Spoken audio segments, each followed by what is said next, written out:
Mirë se erdhët. Sot do të futemi thellë në një nga paragjykimet më të fuqishme që na drejton pa e kuptuar fare. Frika nga humbja. Sipas Charlie Mungerit, kjo është një forcë kaq iracionale sa që ndikon vendimet tona çdo ditë, shpesh në domin ton. Le të fillojmë ta zbërthejmë. Le ta nisim me një pyetje që me siguri na ka prekur të gjithëve. Pse ndodh kjo? Pse dhimbja kur humbasim, le të themi 10 euro, na mbetet në mendje shumë më gjatë se sa gëzimi kur i gjejmë ato 10 euro?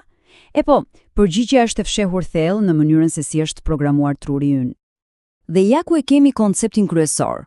Studimet e kanë vërtetuar. Truri ynë i jep pothuajse 2 fish më shumë peshë emocionale humbjes se sa fitimit. Dhe kjo ndodh sepse humbja nuk përpunohet thjesht si një fakt logjik. Jo, ajo përpunohet si një kërcënim.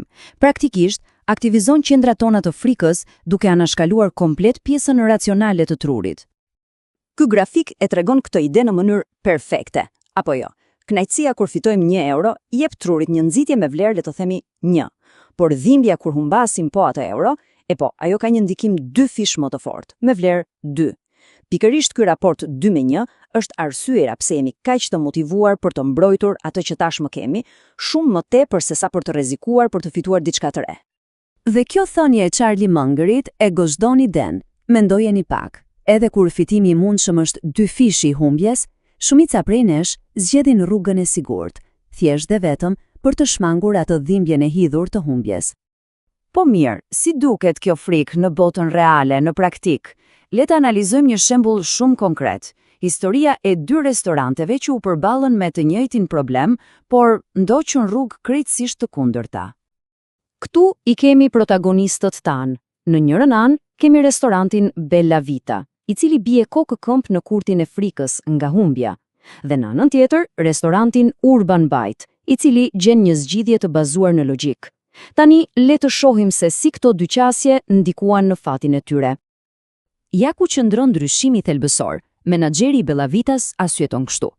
Kemi investuar kaq shumë kohë dhe para për këtë pjata, do të ishte një humbje madhe po t'i hiqnim tani. Ky është një shembull klasik, libri shkollor i gabimit të kostos së zhytur. Ndërkohë, menaxheri Urban Bite vepron me gjakftotësi, me disiplinë. Ai e di se një humbje vogël e pranuar sot e shpëton nga një humbje shumë e madhe nesër. Dhe rezultatet? E po, janë si nata me ditën. Bella Vita, në përpjekjen e dëshpëruar për të shmangur ndjesinë e humbjes, përfundon duke krijuar humbje reale dhe të vazhdueshme.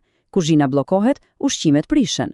Urban Bite, nga ana tjetër, duke pranuar humbje të vogla e të kontrolluara, arrin efikasitet dhe kursen para. Një shembull i pastër se si logjika e ftohtë e mposht frikën irracionale. Por ky parim nuk ka të bëjë vetëm me menut e restoranteve, sigurisht. Frika nga humbja fshihet në çdo cep të një biznesi, duke ndikuar në çdo vendim, që nga stafi e deri te strategjia e marketingut. Kjo tabel tregon se sa i përhapur është në të vërtetë ky problem.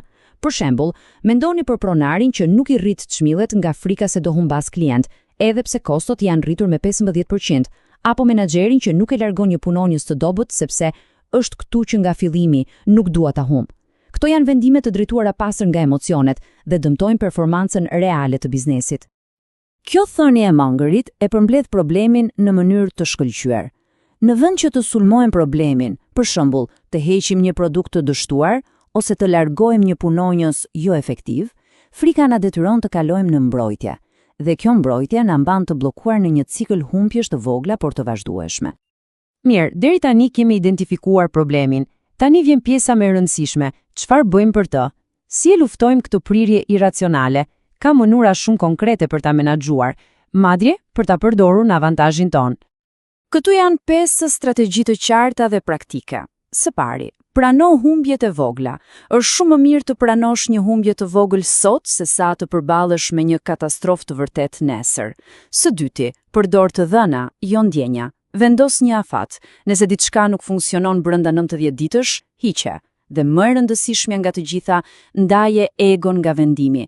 Një projekt i dështuar nuk të bën një dështak, të bën një realist. Tani, le të shohim anën tjetër të medaljes. Ky parim psikologjik mund të kthehet në një mjet marketingu shumë efektiv nëse përdoret në mënyrë etike. Frazat si mos humb ofertën ose kanë mbetur vetëm 3 artikuj Funksionojnë pikërisht sepse nxisin frikën e humbjes. Truri ynë reagon shumë më fuqishëm ndaj idesë se po humbasim një mundësi, sesa ndaj premtimit të një fitimi. Kjo është një thënie thellësisht e mençur dhe një mjet i jashtëzakonshëm. Herën tjetër që hezitoni të merrni një vendim, mos e pyesni veten vetëm çfarë do të fitoj, por shtroni pyetjen tjetër: çfarë rrezikoj të humbas nëse nuk veproj tani? Do të habiteni sa shpesh kostoja e pasiritetit është shumë më e lartë. Pra, në fund të fundit, mësimi kryesor është ky: frika nga humbja është një forcë dominuese në psikologjinë tonë, por nuk është e pathyeshme. Duke e njohur, duke përdorur logjikën dhe të dhënat dhe duke ndarë rregon nga vendimet, ne mund ta kapërcejmë. Liderët e vërtet nuk janë ata që nuk humbasin kurrë, por janë ata që dinë saktësisht se kur duhet pranuar një humbje e vogël për të siguruar një fitore të madhe në të ardhmen.